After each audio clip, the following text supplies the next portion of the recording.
Maka ada satu cerita zaman dulu kala. Ada seorang, dia sowan kepada Pak Yainya.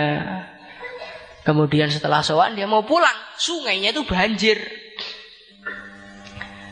Maka dia bilang, Pak Yai mau pulang gak bisa ini, sungainya banjir, jembatannya ambrol, ini bagaimana? Oh gampang, kamu datang kepada sungai, kamu katakan, hei sungai, Pak Kiai yang gak pernah makan, Pak Kiai yang gak pernah minum, Pak Kiai yang gak pernah nikah, Pak Kiai nyuruh kamu kering. Maka seketika sungainya langsung kering hatinya mulai. Maka istrinya itu keluar dari rumah tuh marah-marah dia. Apa Pak Yai? Pak Yai bilang gak pernah makan, Pak Yai bilang gak pernah minum, gak pernah nikah. Nah anak sebanyak ini tuh anak siapa ini?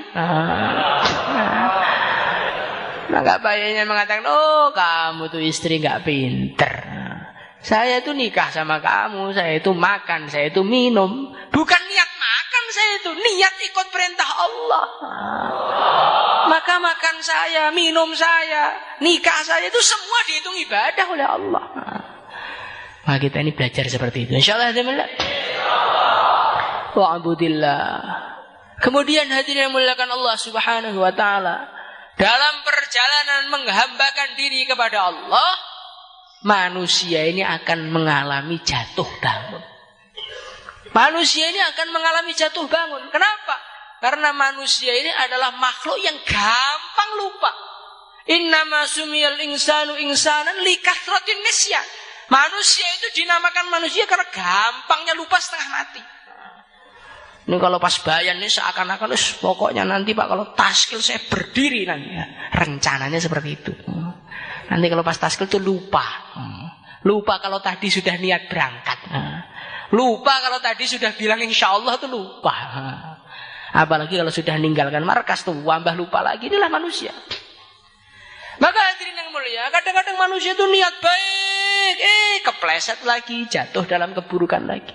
Dia usaha lagi, kepleset lagi, jatuh ke dalam keburukan lagi. Kepleset lagi, jatuh lagi. Hadirin yang muliakan Allah Subhanahu wa taala, di saat-saat seperti itu datanglah syaitan. Maka dia ini gembosin kita. Dia ini membuat kita ini putus asa. Hei manusia, udah kamu coba kan? Pengen jadi orang baik, gagal. Pengen jadi orang baik, gagal lagi. Pengen jadi orang baik, gagal. Berarti menunjukkan kamu tuh gak bisa jadi orang baik. Sudah, lanjutkan aja keburukan kamu.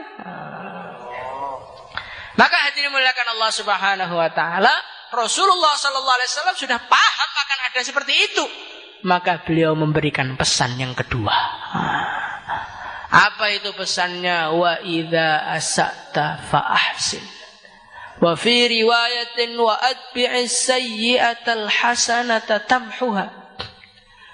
Hai manusia, wahai Mu'ad, wa idza asa'ta, ketika engkau jatuh dalam keburukan, ketika engkau jatuh dalam kemaksiatan, maka jangan sekali-kali putus asa. Jangan sekali-kali meratapi nasib. Jangan menjadikan kamu lemah. Jangan. Fa'ahsin, tetapi segera tambahlah keburukan kamu dengan kebaikan. Bagaimana ini? Insyaallah ini mulia.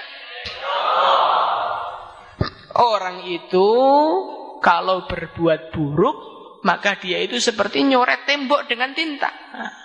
Semakin banyak keburukannya, maka semakin banyak tintanya. Maka bagaimana cara menyelesaikannya? Bukan dengan meruntuhkan temboknya, bukan. Tetapi dengan membawa cat yang baru, dicat putih lagi, maka bersihlah tembok itu seperti tidak pernah dicoreti. Begitu juga hadirin yang dimuliakan Allah Subhanahu wa taala, diri kita ini adalah makhluk yang banyak dosa, makhluk yang banyak jatuh kepada keburukan. Maka jangan kita hancurkan diri kita dengan melanjutkan keburukan itu, tapi perbaikilah diri kita. Wa idza asa'ta fahsin, dengan kita menambal keburukan-keburukan kita dengan kebaikan. Insyaallah hadirin. Al-Imam Al-Ghazali rahimahullahu taala dalam kitab Ihya beliau mengatakan, namanya nambal ya harus dengan tambalan yang sepadan. Kita ini punya ban mobil, bannya itu bolong, maka tambalannya harus tambalan yang lebih besar. Kalau bolongnya itu 5 cm, kemudian kita nambalnya 4 cm, ya nggak jalan hadirin mulai. Begitu juga Al-Imam Al-Ghazali beliau mengatakan, keburukan itu akan tertutupi dengan kebaikan yang sepadan. Maka hadirin yang mulia, kita lihat, mata kita ini lihat perkara haram itu berapa jam. Nonton televisi itu berapa jam itu. Maka hadirin yang mulia, kita harus ganti tambal dengan membaca Al-Quran selama kita nonton televisi. Kalau nonton televisi 5 tahun ya berarti harus baca Quran 5 tahun non-stop. InsyaAllah hadirin mulia. Nah, begitu harus padat. Kalau kita ini dulu kaki kita pernah gunakan untuk kemaksiatan, berapa kilo langkah kaki kita? Maka tobatnya harus melangkahkan kaki sejauh yang sama dengan keburukan itu untuk kebaikan. InsyaAllah hadirin. Itu baru namanya nambal. Pak, alhamdulillah Pak, Masya Allah, saya sudah berhasil keluar jalan kaki 4 bulan. Nah dulu nakalnya berapa? 40 tahun. Ya, nggak imbang hadirin. Maka harus imbang. Hadirin mulakan Allah Subhanahu wa taala. Kemudian setelah seorang manusia dia ini ibadah kepada Allah, seorang manusia dia ini telah taat kepada Allah, kemudian setiap jatuh kepada keburukan dia tambal dengan kebaikan, jatuh kepada keburukan dia tambal dengan kebaikan. Ada pesan yang ketiga hadirin mulia, yang mana pesan ini akan menghilangkan 2 pesan yang awal kalau pesan ini tidak kita kerjakan. Apa itu hadirin yang mulia? Wal yahsun khuluquk aw wa khaliqin nasa bi khuluqin hasanin. Baginda Nabi Muhammad sallallahu alaihi wasallam beliau berpesan kepada Sayyidina Mu'ad, "Hai Mu'ad, pesan saya yang nomor 3 adalah perbaikilah akhlakmu." Inilah kunci yang ketiga hadirin mulia.